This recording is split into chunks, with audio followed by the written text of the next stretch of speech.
Oi pessoal, meu nome é Tomás Edson, não é o editor da Lâmpada. Eu sou quadrinista, arte finalista e também estou na TV Relacionamento.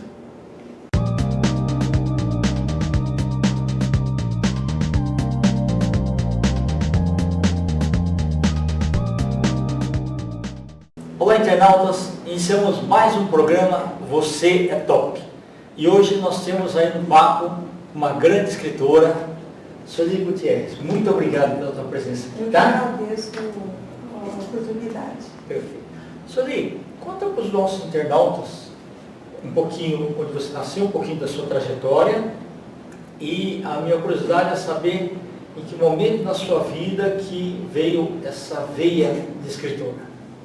Bom, eu nasci em São Caetano do Sul e passei a maioria do tempo no ABC, na região do ABC, estudei em São Bernardo, mas depois eu resolvi mudar de vida, né? Então, quando eu terminei de me formar, eu formei em jornalismo, que eu gosto muito de escrever, então, e a faculdade ficava perto de onde eu morava, da minha residência, então eu resolvi fazer jornalismo, né? Então, mas quando eu terminei o curso, eu fui viajar. Viajei, morei no exterior, sou tipo cigano, né? Que bom! Morando na Espanha, fiquei um tempo, depois na França, aí eu voltei, fiquei um ano aqui em São Paulo, aí fui morar na Bahia. Aí 12 anos também na Bahia. Então foi assim, parte da minha vida foi mais assim em outras regiões, né, outros países e outros estados. Que bacana. Você aprendeu a dançar flamenco ou não? Não. Não. Bacana, mas essa experiência internacional é fantástica. Porque você começa a se conhecer da cultura dos países, né? Os povos, como que são os valores deles, a preservação da cultura, isso foi fantástico mesmo, né? E você passa a gostar mais ainda do seu país. Sim, por perfeito. Curiosidade, porque quando nós estamos aqui no país, a gente sempre valoriza o que vem de fora. E quando a gente está lá fora, que a gente começa a perceber os nossos valores, né? Que nós somos, no mundo inteiro, o único país com essa mestiçagem toda, né? Com essas etnias todas que nós temos. E isso é muito raro em outros países. Uma coisa que a gente deveria valorizar bastante é a nossa nacionalidade. Bacana. Eu tenho um amigo que ele ficou 2 anos na Espanha. Eu falei assim, o que você mais sente falta? Lá não tinha feijoada. Lá não tem mesmo. Você, depois, durante o curso de jornalismo, você escrevia também anotações, cadernos, essas coisas assim? Sim, antigamente eu escrevia poesias, né? Eu comecei escrevendo poesias, depois... Antes da faculdade? Quando eu era adolescente. Eu lia bastante, escrevia poesias e comecei a estudar jornalismo, mas eu sempre tive que trabalhar. Eu comecei a trabalhar com 14 anos de idade. Isso então, é ótimo. Eu trabalhava e estudava. Eu nunca tive oportunidade de fazer as coisas que eu queria, né? Porque você tinha que pagar uma universidade. Perfeito. Então, minha vida toda eu trabalhei, né? E quando eu me formei, eu viajei para o exterior, depois eu voltei, trabalhei em assessoria de comunicação em alguns sindicatos da Bahia, morei em Salvador, fiquei 12 anos lá e no começo eu trabalhava como assessora de comunicação. Então eu escrevia o que os outros queriam, né? Então eu trabalhava no sindicato, ia ter uma greve de professores, eu tinha que fazer, né, um artigo, uma pauta para levar para a imprensa. Então era tudo sempre que os outros necessitavam de mim, né, para escrever. Que isso tinha que fazer, não daquilo que você gostaria de falar isento, você tem que falar aquilo que era a linguagem do sindicato. Exatamente, né? exatamente. Com a linguagem deles e os temas que eles propunham para interessante, colocar nos boletins. Você acabou crescendo bastante, né? Com certeza, né? Isso foi um aprendizado enorme, né? Tanto morar na Bahia como morar no exterior é sempre um aprendizado. E isso me favoreceu muito quando eu comecei a escrever o que eu queria escrever. né? E foi agora recente ou não? Foi recente, foi recente. Então eu voltei para São Paulo, aí comecei a trabalhar numa editora, eu sou revisora de textos. Bacana. Aí foi em 2018, 2017 que eu praticamente comecei a escrever coisas que eu gostaria de escrever. Foi quando eu saí da empresa, né? A empresa faliu, teve uma crise mundial, né? Editorial. E aí eu comecei a escrever coisas que eu gostaria de escrever. Aí foi o início da minha trajetória literária, que é tão recente agora, né? Que eu bom. queria até mostrar para vocês. Nós vamos mostrar sim, por favor. Bom, então esse aqui, Era Uma Vez, Contou Outra Vez, é o primeiro livro que eu fiz. Ok. Então, o que eu fiz aí? Eu coloquei, são histórias mundialmente conhecidas, que eu dei uma nova roupagem e coloquei as meninas como protagonistas. Interessante. Então, as histórias lembram um pouco, né? Chapeuzinho Vermelho, A Bela e a Fera e A Gata Borralheira. Então, nessas histórias, por exemplo, né, tem os perfis, né, de uma negra, uma indígena e uma ruiva. A indígena, que é a história do Chapeuzinho Vermelho. Né? É uma neta de indígena, que já tem uma mistura também, o avô casou com uma portuguesa. Nas minhas histórias, tudo misturado. E ela vai salvar um avô, não de um lobo mau, mas de uma onça pintada. Okay. Então, eu usei todo assim, a fauna e a flora brasileiras, né, e o perfil brasileiro. Interessante, viu? Isso aqui, pelo roteiro aí, merece até ser quadrinizado, né? Ah, pode ser também. Pode ser bacana. Né? Muito legal. Então, dessa história, né, que foi meu primeiro, eu participei da Feira Internacional do Livro, né, aqui de São Paulo. E depois eu lancei o segundo, né, porque aqui já é A Gata de Rhodes, né? Tá. A Gata que também de Rhodes é baseado na Gata Borralheira lá? Não. Essa aqui já é uma história mais contemporânea, por isso que eu separei, né, desse aqui, porque esse aqui é uma releitura das histórias As fantásticas. ilustrações são suas também? Não. Tá. Sim, eu contratei pessoas para fazerem as ilustrações. Aí já nesse caso aqui, faltou o perfil asiático. Então, é a história de uma, que poderia ser qualquer família também, né? Sim. Mas eu priorizei, como faltava aqui o personagem asiático, eu coloquei nesse aqui e deixei separado porque é uma história mais atual. Né? Então, é de uma menina, de uma família que vem para o Brasil e os pais eram super protetores, até que ela conseguiu convencer, provar para os pais e para ela mesma que ela conseguia, que ela podia. Então é um esporte que inclusive tem uma brasileira que ganhou ouro agora, nas Olimpíadas ela ganhou a prata de melhor skatista. Que é o esporte skate. Entendi. Essa história. Muito legal. Quanto tempo você demorou para escrever esse daqui? Olha, acho que tem uns meses, uns 5 meses, porque eu acho assim, você tem que escrever tudo e tem que passar um período, né? Porque você vai ter que refazer. Tem histórias que eu fiz umas 10 vezes, porque sempre tem algo a acrescentar ou tem algo para arrumar, né? Para consertar. Então, tem um livro, por exemplo, que até hoje eu não lancei ainda. Esse já tem várias páginas, deve estar com 250 páginas, que se chama Lavanda. Ainda eu não publiquei ainda. Tá, que legal.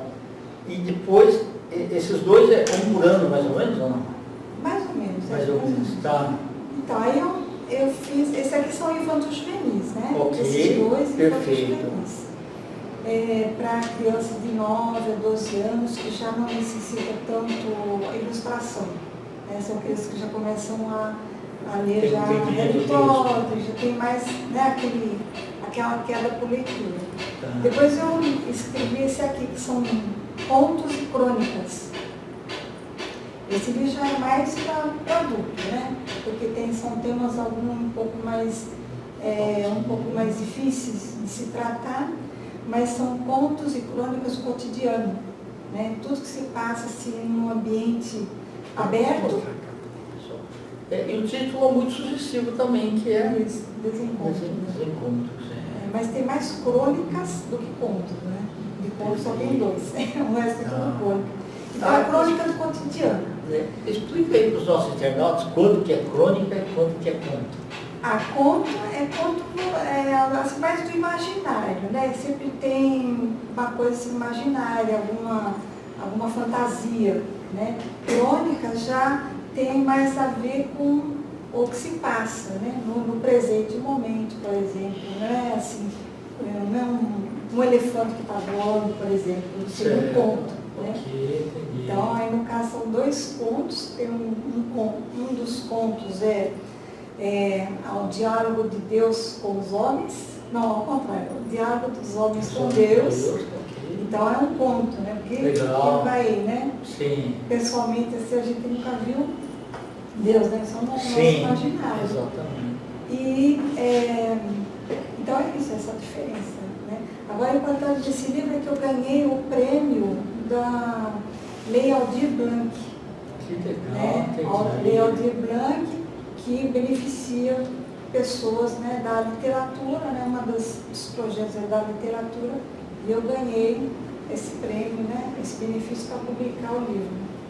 Muito bom. Você, durante o tempo da faculdade, o que você mais imaginava escrever? Você queria, por exemplo, cobrir uma guerra da Ucrânia, ou você queria escrever coisas do cotidiano? O que passava pela sua cabeça? Olha, eu gosto muito do Brasil, né? Eu gostaria de escrever mais a cultura brasileira, né? A cultura, porque somos aqui do sul, sudeste, e pouco conhecemos de todo o Brasil.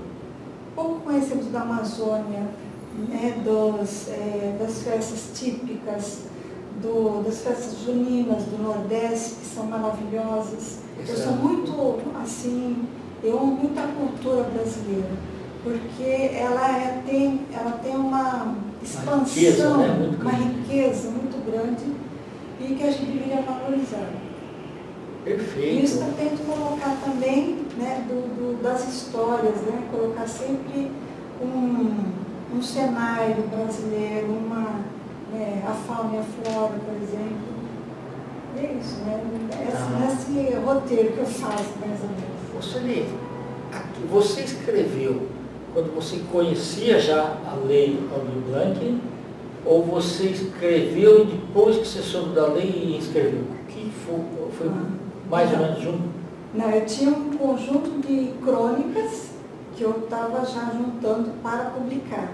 Okay. Até que quando surgiu a Lei Aldir Blanc, né, então eu escrevi algumas outras, inclusive falando sobre o Covid, né? Okay. 2 histórias falam sobre o Covid. Então eu aproveitei, juntei alguns textos que eram um pouco antigos, atualizei e refiz e montei esse livro, que são 19 contos e crônicas. Tá. Qual foi a tua emoção quando você soube que você ganhou? Se fica assim, Alguém te falou ou você olhou? Não, eu olhei, eu sempre acompanhava. Inclusive eu estou com um edital, outro que é do PROAC, para um outro livro que é sobre a história da Maria Quitéria. Okay. A Maria Quitéria foi a primeira mulher soldado, a primeira mulher a ajudar na independência do Brasil. Certo.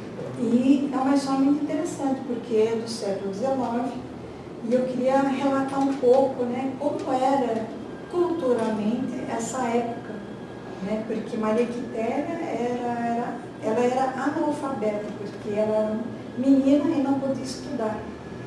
Quem podia estudar eram os meninos.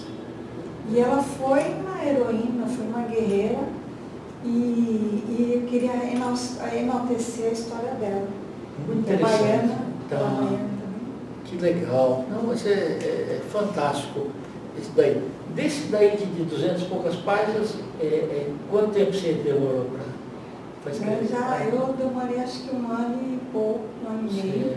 Você fez uma pesquisa nele? Não, Lavanda, são as aventuras e desventuras de uma brasileira na França.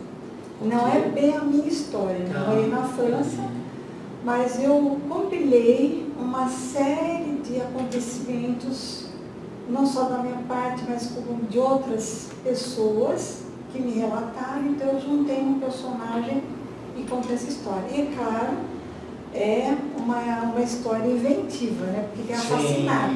Né? Eu acho que eu baixou o santo da Agatha Christie. Tem um pouquinho de suspense também? Suspense. Okay. E acabei escrevendo isso daí, né? Tem um assassinato logo no começo e a personagem brasileira, ela é a principal testemunha, mas também a principal, suspeita, né? Suspeita, porque ela estava naquelas redondezas. Entendi. De um assassinato que ocorreu de uma família. Mas que bacana.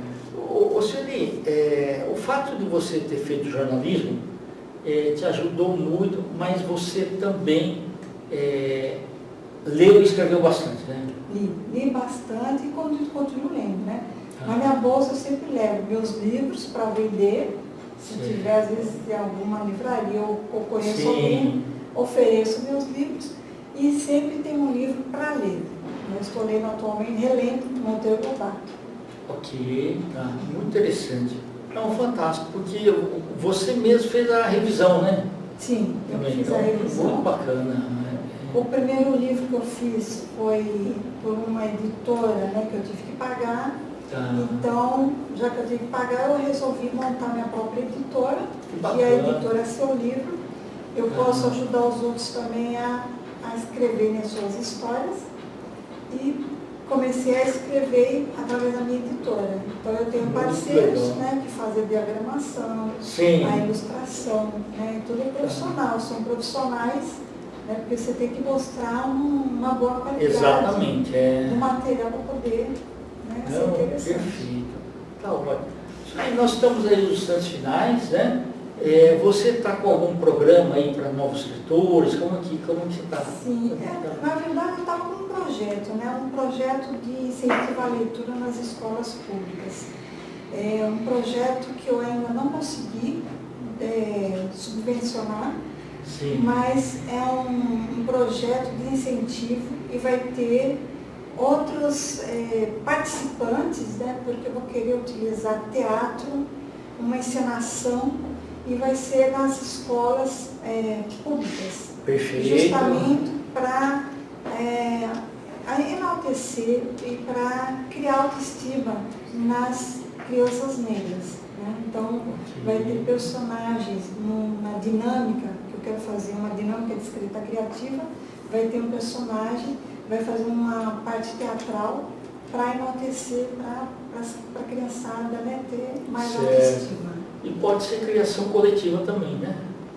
Pode ser, sim, pode ser. Interessante. Mas a ideia é um grupo de pessoas, né, fazer essa dinâmica, outra pessoa faz o teatro e a outra faz uma apresentação da escritora, né, e da dinâmica, e passar nas escolas. Ótimo. Além dos livros, né, que eu ainda estou escrevendo, quero terminar. Tá. Se Deus quiser, consigo o lançamento do ano que vem. Sim. Sueli, qual que é o teu momento melhor para escrever? É a hora que você acorda, logo depois do almoço, depois do jantar? Eu estava escutando o Denise falar, né, e lembrei eu também. Então, tem momentos, né, que você está dormindo, você acorda, se tem uma ideia na cabeça, você tem que anotar logo. Então, eu faço assim, eu sempre tenho uma caneta na bolsa, um bloquinho, e às vezes qualquer coisa pode surgir uma ideia que você pode integrar numa das histórias, ou você pode também colocar como uma outra história. Então, eu estou sempre com o bloquinho anotando. Minha gaveta lá no meu escritório está cheia de papel, então eu tenho que separar por temas para poder dar uma ordem, né, na gaveta lá que está mais. Tá bom. Sueli, nós estamos aí nos instantes finais. Eu queria que você deixasse seus contatos. Bom, então vocês podem me procurar, né, no Facebook. Meu nome é Sueli Gutierrez, escritora. Tem uma minha editora, né, um site, vocês podem procurar pelo Google, né, Seu Livro Editora. E se alguém quiser adquirir meus livros ou quiser saber mais o resumo, mais detalhes, vocês podem telefonar para 11 991 97 8627.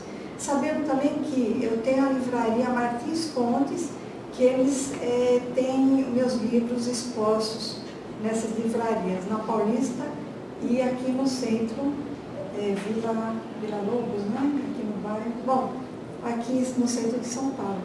Tá bom. Muito obrigado, Muito viu? obrigada. Volte outras vezes para falar das suas obras, tá bom? Valeu. Tá. Obrigada. Segura aqui um pouquinho. Então. Internautas, com os agradecimentos então a essa escritora, Sueli Gutierrez, nós finalizamos mais um Você é Top. Um grande abraço e até a próxima.